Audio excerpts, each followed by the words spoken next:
Hiya, my name's Charlie and welcome to my channel, and today is my weekly reads, as always.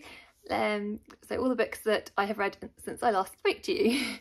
So yeah, have you guys had a good week? Let me know in the comments below. I'll talk about that at the end, but first of all I'm going to go through the books that I finished. So right, the first book that I finished kind of at the end of last week was Transitional by Munroe Bergdorf. This basically, so Munroe talks through quite a lot of different things in this book, even though it's quite short. She's basically saying like how we all go through transition. This specifically does talk about Munroe's life, sort of growing up and her experiences of being a trans woman, specifically being a black trans woman, and how all of those marginalisations affect her and have affected her. But yeah, this was really good. I'll show you. So it's broken down into sections, which I will put a picture of on screen here in the introduction. So she's obviously got an introduction, adolescence, sex, gender, love, race, and then purpose. And in each of those sections she kind of goes, it's sort of told semi-chronologically, but also within those themes, which I found really interesting. One of the things I loved about this book was how she says about the importance of talking to our children, obviously, about like, and having open discussions with our children about like to do with like sexual identities and all of these things. And I just found it really interesting. The discussion, like I said, when she was talking about the intersectionality between race and her being a trans woman.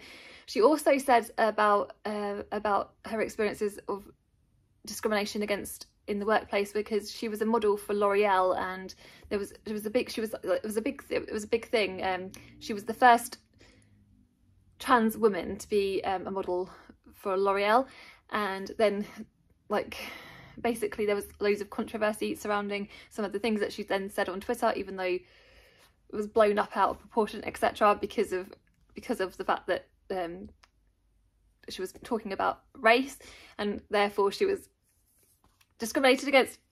It obviously goes into detail about this better than I can sort of say about it, but that was actually interesting as itself. And then she talks about how then after all the Black Lives Matter movement, how they then wanted her back on board to sort of help like have a different role within the company, and her thoughts on that. But yeah, it's only very short, but it was a really good, it's a good book, and definitely worthwhile read. So yeah, an interesting one. And yeah, that fitted my prompt for non-fiction trans women, obviously for the Trans Girl April readathon that I'm obviously still taking part in. Right, then in terms of books, I finished a few picture books, so because I'm also taking part in the Picture This readathon. So the first book I picked, actually I think I picked this up on Monday and then brought it home and read it, so this wasn't actually on my TBR. I've added this to my TBR, and this was Let's Save the Amazon, Why We Must Protect Our Planet by Catherine Barr, illustrated by Jean-Claude. And Catherine Barr, I think, is a Greenpeace activist, I believe. This week, the reason I picked this up this week is because Saturday just gone was World, I think it's like Earth Day or something, and obviously it's important to have discussions around the planet and our place within that and the roles that we played to protect our planet. That's why I wanted to read this. This has got amazing illustrations, and this is like such a great book of like a way of introducing like these sort of topics to kids. Let's see the illustrations. The illustrations are amazing.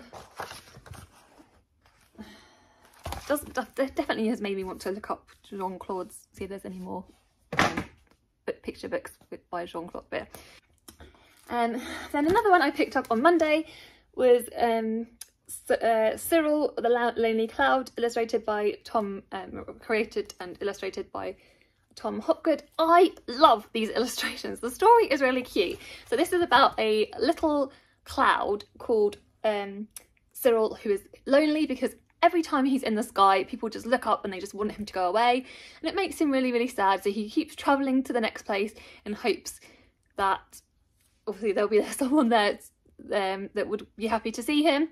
And eventually, you know, obviously spoilers, he does find somewhere that appreciates, a place that appreciates him. And it was just gorgeous. And yeah, the illustration, this is for, I'm going to have this as the prompt, for the prompt of yellow, even though I have got another book for that as well. But I mean, look at like this. There's so much yellow in it. And look, little Cyril the cloud. I mean, honestly. So yeah, this would be one that I know that the children at the library would just love. So, and all children. So yeah, a good one. And again, I think actually Tim Hopgood has got a lot of books. I know that they were saying about doing an author, Jack said about doing author spotlight. So if I could gather enough books from Tim Hopgood, I might do that on him. So if I have the time to sort of fit that in. But yeah, that was one. And the last picture book that I finished this week was The Birthy Bears by Joe Wicks and illustrated by Paul Howard.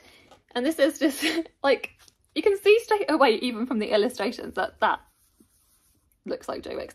Joe Wicks, for those of you who don't know, in the UK he was famous over lockdowns for like basically getting everyone, the kids up and fit and doing like PE lessons every week and getting, but we all sort of joined, we're all joining in. And I love that he sort of made this book as a sort of extension of that.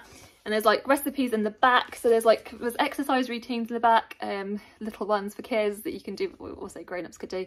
And then like I said, there's some recipes in the back, one of which I want to do because there's like a veggie burger recipe which I think I might try and do. So yeah, this is good. It's good. It was fun though, very, very fun. Right, so that is that. Then I finished, I know it looks like I'm finishing loads, but obviously these are all, a lot of them are picture books and very short and etc. Then Jack, the lovely Jack from Spread Book Joy, gifted me Mort, because this is her favourite book by her favourite author, and I was sort of like, it was the weekend, I was like in the mood again for some of these comfort reads. I feel like at the weekends that's what I'm kind of craving. So if you guys have got any recommendations for comfort reads, let me know in the comments below. So yeah, what I did with this was I listened to it on audiobook and had the physical copy in front of me, so it was like a proper treat, just like flicking through the pages and then listening to the narrator. The narrator I'll put on screen, she's like a really famous like actress, and then I think there's so Bill Nighy does one of the voices, and then there's like another person that voices Death, which is just brilliant. But yeah, and I'll put the other name of the famous actress on screen who does the voice for the rest of the book, which was amazing. I highly recommend the audiobook if you can have it, and listening and reading is like a pleasure. And for those of you that don't know, this is one of obviously a Discworld book, but this is, I've never read any Pratchett. Actually, that's not true, because I've got Good Omens on my shelves and I have read Good Omens, but that was like a book that he wrote obviously with Neil Gaiman. So this is the first Terry Pratchett that I've read like solo, and yeah, so we follow the character of Mort. At the beginning of the book, he's like a 16-year-old Mort. He hasn't got a job and his dad is desperate for him to get some work, so he sort of then stumbles upon death and then becomes Death's apprentice. And I just love this book. It was the perfect comfort read. It was just so wonderful, and I'm just so grateful to Jack for sort of giving me the nudge to pick it up. I definitely want to head to more books by Terry Pratchett, and I know there's like, this is like the Death series is like a whole series, so yeah, I think I'll probably see where I'll head to next from that, because Charlie has like written it all out for me, the order of them, so yeah, I'll go do that. That's that. Then I finished Trespasses by Louise Kennedy. This is has been longlisted for the Women's Prize. This was one I picked up. This was the first book that I'd picked up when the longlist had been announced. Obviously, when the longlist had been announced, I'd already read 4 books. But this was the first one I picked up from the longlist after that. And I actually had read like maybe 1 or 2 pages, and I just couldn't get my head into it. I just wasn't like in the right brain space, and I just couldn't, I just wasn't enjoying it at all. So I sort of put it down and I was like, do you know what, I will come back to it. Like, I didn't even know whether I necessarily would come back to it. I thought I'd possibly come back and try it in the future. I didn't know whether I would DNF it, because I'm allowing myself to DNF books from this prize should I need to. This is self-care. I really loved this book. So this book in this book, it's sort of set in the time of the Troubles in Ireland, and we're following the lead character of Cushla, who is a teacher, a primary school teacher. She works in a Catholic school, and she's also helps out in her family's pub. And when she's one day when she's working at the pub, she meets a man called Michael, who is a married man, and is sort of like starts she starts having an affair with this man. So on the surface, this book is kind of, it doesn't have like a really fast plot really to speak of, but it's one oh my gosh, I just loved this book, like, oh, with all my heart. So I'm going to read you quickly like one of the like quotes that's like quoted on, if you look on Amazon, I'll put the picture on screen. It says, "One by one, she undid each event, each decision, each choice. If Davy had remembered to put on a coat, if Jamie McGowan had not found himself alone on a dark street, if Michael Agnew had not walked through the door of the pub on a quiet night in February in his white shirt." So yeah, that's like the quote, one of the quotes that sort of from it, that sort of, I think it's like after events have happened in the book. But yeah, the thing I loved about this book is it's like got like a very, very quiet tension running through from the very, very beginning. And like I said, Cushla works as a primary school teacher, and it's like one of the things is that another quote that I read quite early doors was children here knew too much. And it's because obviously, even though they're children, they're living amongst these times where soldiers are walking along the streets. The soldiers then there's a wedding that happens, and the soldiers sort of arrive unannounced at the wedding, and yeah, there's just Louise Kennedy has just writes this tension throughout this book so beautifully, and the best way I can describe it is it's kind of like, you know, so most of the book is like the first 30 seconds of when you get popcorn, you know, when you're cooking popcorn, like the first 30 seconds before everything starts kicking off, before it properly starts cooking, you're watching it, and then you'll have like one or two kernels like here popping here and little things happening, and then all of a sudden it'll so the majority of the book is like the first 30 seconds of watching popcorn. You've got this tension, you know something's gonna happen, and then the last like 50 pages I would say is like when it really, really like happens.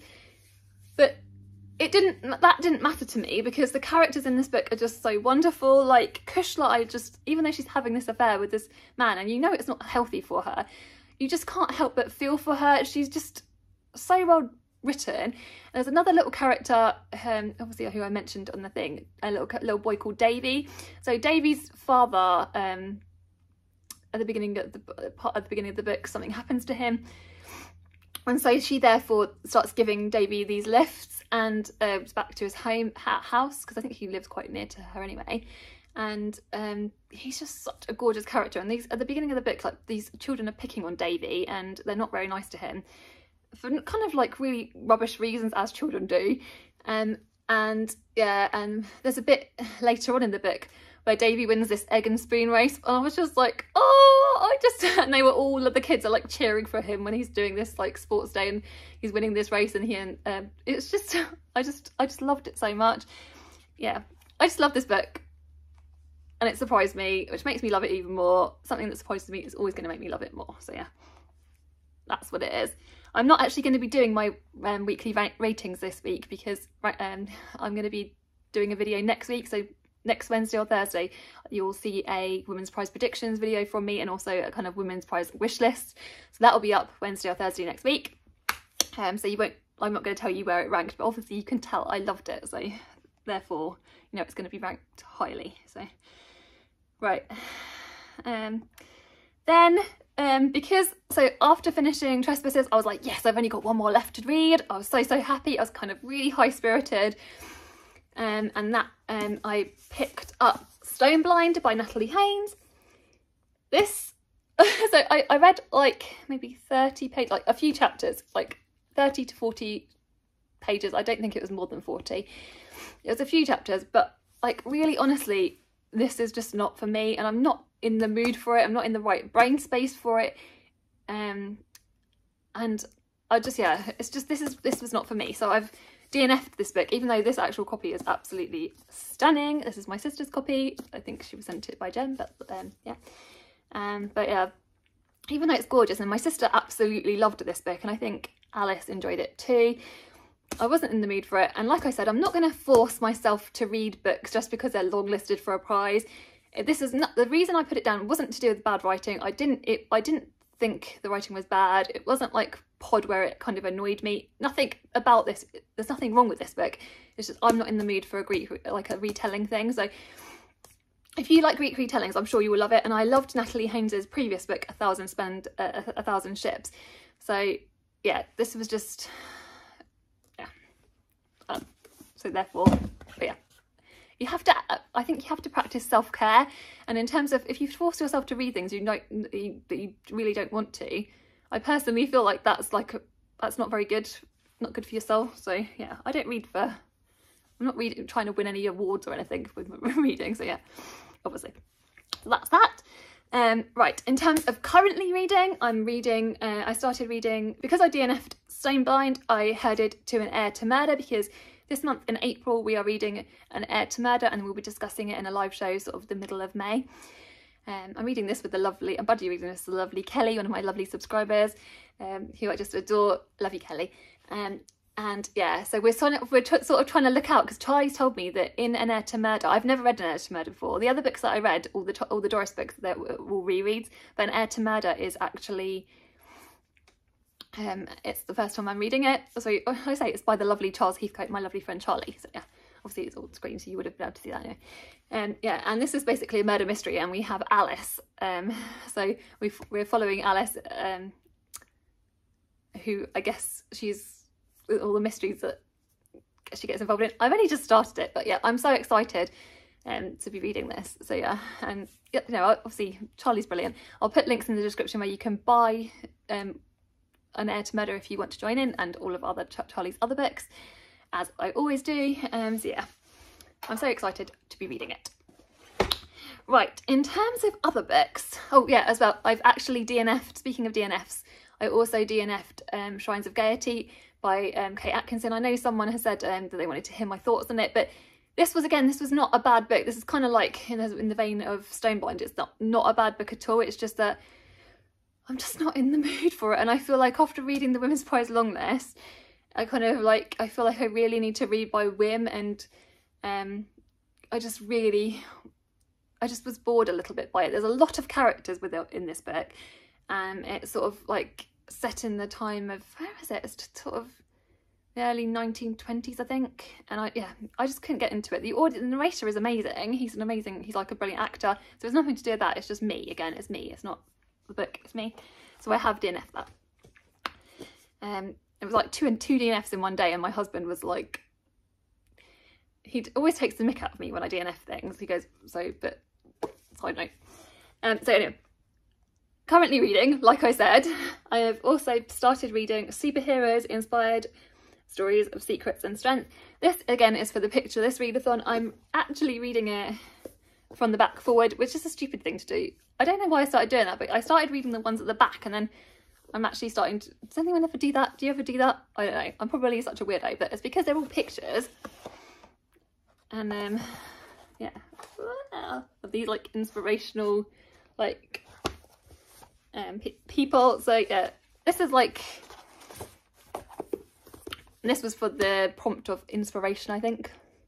I'm fairly certain. But yeah, so that's one. Then I also, for the same way, like I read a few of those accounts, I've also started reading the stories from Billabong by James Vance and illustrated by Francis Firebrace. I read the one about the did I read the one about the kangaroo first, or the snake? I think it was the snake. It was the snake. The Rainbow Serpent and the Story of Creation. That was the first one I read. So I'm going to try and sort of read them like one a day or something.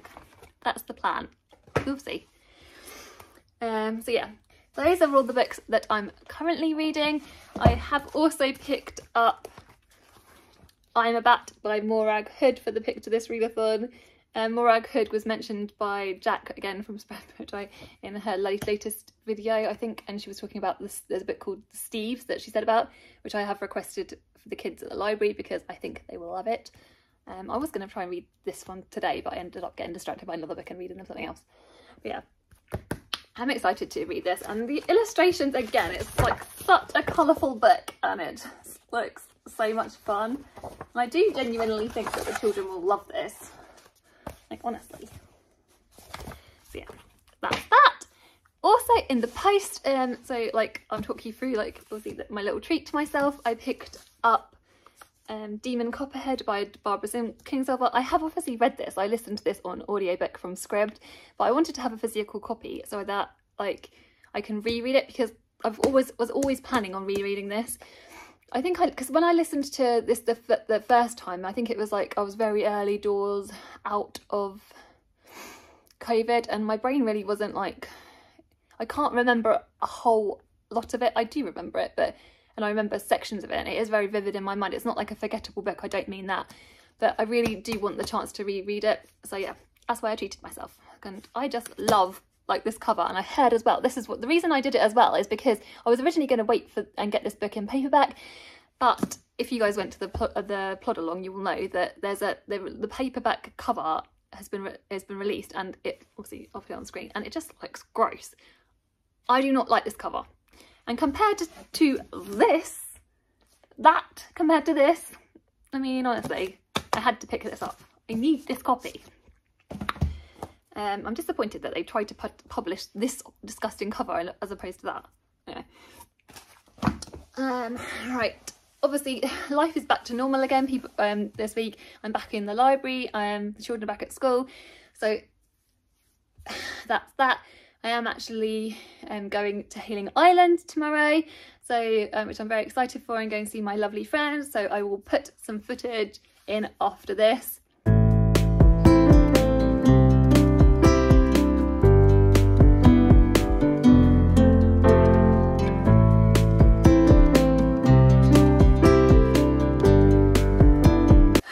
See? It was lovely, wasn't it? I just know it would be lovely. Even though I'm filming this beforehand, I just know it would be gorgeous. Yeah, I can't wait actually to go and have loads of fun and have quality time with my friend.